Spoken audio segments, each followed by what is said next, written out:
What's going on, y'all? What it is. So first and foremost, I would like to say to those who celebrate Christmas, I hope that you had a fantastic day on yesterday, fellowshipping with family and friends. I hope that you got exactly what you wanted, and I just hope that the overall day was marvelous. Although here in Carolina, it didn't feel like Christmas. It was 71, 72 degrees. I would like to be in a colder climate, but at the end of the day, I'm just grateful that I'm alive, and that's all that matters at the end of the day. Now, with all of that said, let's go ahead and get down to business. So, I want to talk about Diddy because Diddy tried to Harlem shake and wiggle his ass up out of that prison just in time to get home for Christmas by having his lawyers file a motion seeking immediate release. Now, Diddy's lawyers are arguing that the sentencing judge within this case acted as a 13th juror and that he was upset because Diddy got acquitted of the most serious charges. So he took it upon himself to make sure that he stuck it to Diddy in a sense, right? Now, they're also saying that the filing asserts the judge improperly found coercion and exploitation overriding the jury's verdict on lesser counts. Now, Diddy's lawyers also argue that his 50-month sentence is unlawful and highly disproportionate for the Mann ACT violations, and they also said that similar offenses usually result in much shorter terms. Now, let me just say this. It doesn't take a rocket scientist to come to the conclusion that Diddy won't be released from prison early. It's not happening. There's a political machine behind the fact that he's locked up in the first place. And me and you, we care about Cassie. We care about women overall being ABUSED. And as a matter of fact, I would like to think that all of us care about the individuals that have been victimized by Diddy as a collective. But let me tell you something. I'm pretty sure you guys are already privy to this. The powers that be, they don't give a damn about all of that. This is a personal issue that they have with Diddy. Now, I want to share something with you guys, and I probably get in trouble for sharing this, but I'm not going to go into deep detail, but I have to give it up, y'all. I have to tell y'all this, right? Now, this is all alleged, but I was told behind the scenes from a lawyer that Brian Steele, who was one of the lawyers on Diddy's team and also defendant Young Thug, has been on record stating that there has been some communication between the White House and Diddy's lawyers. But the thing is that Diddy won't agree to certain terms to get a presidential pardon. And I've also been told that whatever conversation was had made Diddy feel like he was going to be a distraction as it pertains to the continued release of the Epstein files. And so as a result of Diddy unwilling to cooperate at this particular point in time, it's highly unlikely that he's going to get a pardon. But anyway, I want to talk about Sebastian Telfair, who just got out of the same prison that Diddy is locked up in, and it's called Fort Dix in New Jersey. And Telfair was locked up because he violated his probation related to a federal healthcare fraud scheme.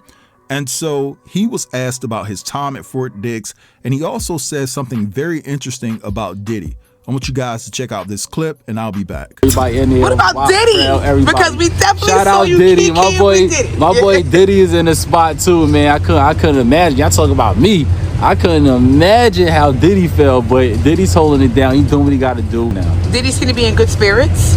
Yeah, Diddy's in good spirits. He's still Diddy. He's still over there. You know, what does that mean? He's still Diddy. He's still Diddy. Gonna be Diddy no matter where he at. You know what I'm saying? What does that mean? I don't know. Diddy gonna be Diddy. I will say that's very interesting coming from the former NBA player Sebastian Telfair in regards to what he had to say about Diddy.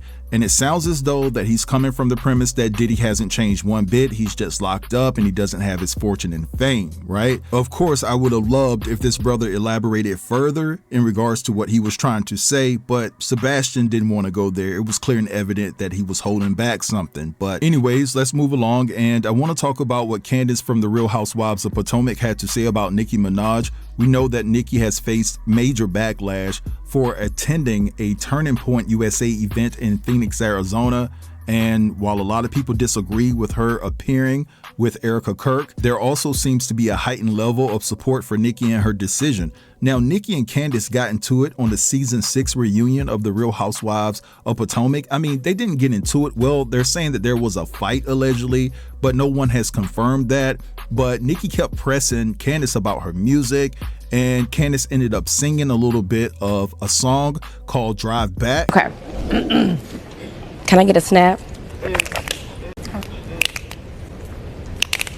What you got, you make me drive back. Woo! Hit it when we come in contact.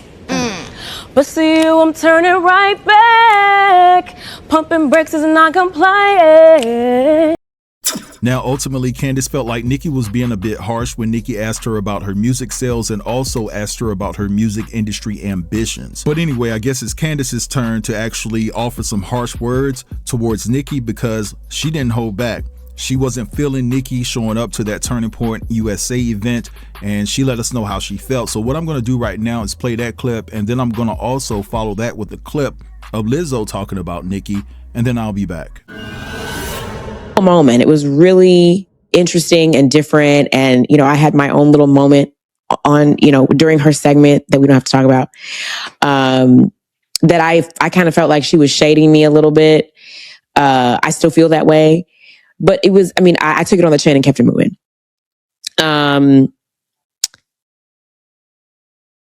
Even after we had our little thing during the reunion and I kind of felt a way about her, I still respected her as an artist. I still lauded her as being one of the greatest in hip hop, one of the first to blaze a trail for a lot of the newer age female hip hop artists.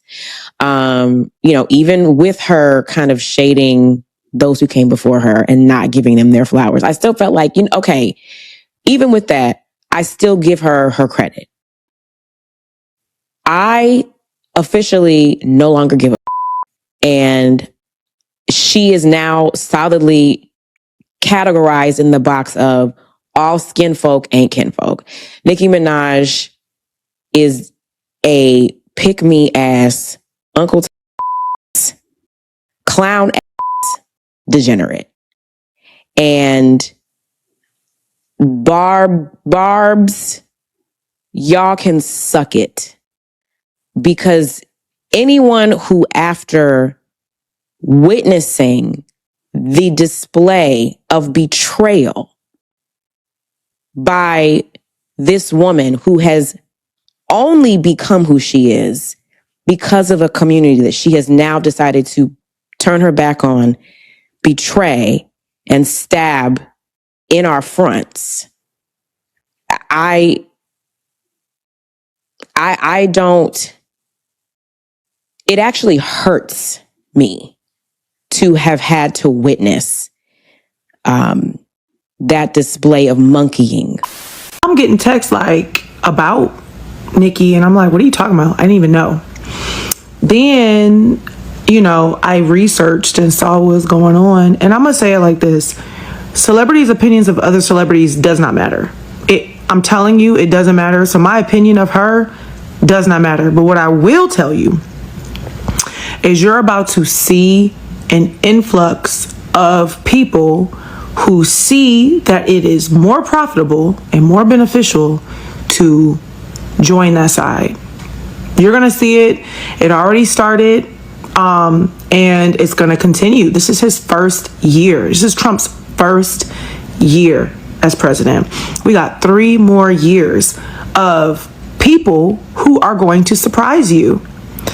And it's going to hurt your feelings and it's going to disappoint you. And you have to know that, there's money behind everything. There are privileges behind every move people in these positions make. And I'm not surprised. All right, so Candiace just lit Nicki up, and she's entitled to her opinion, just like Nicki is entitled to be able to support whatever side she feels that she's celebrated on and not tolerated, right? Because everyone knows that there's a reason why Nicki has flipped the script all of a sudden. Just like a lot of people, there are a lot of grifters out here that are going to go where the check is coming from, right? And when you're an individual like Nicki who's burnt so many bridges in the industry, where else can you run to? Who do you run to? You run to the side where you can gain cover, right?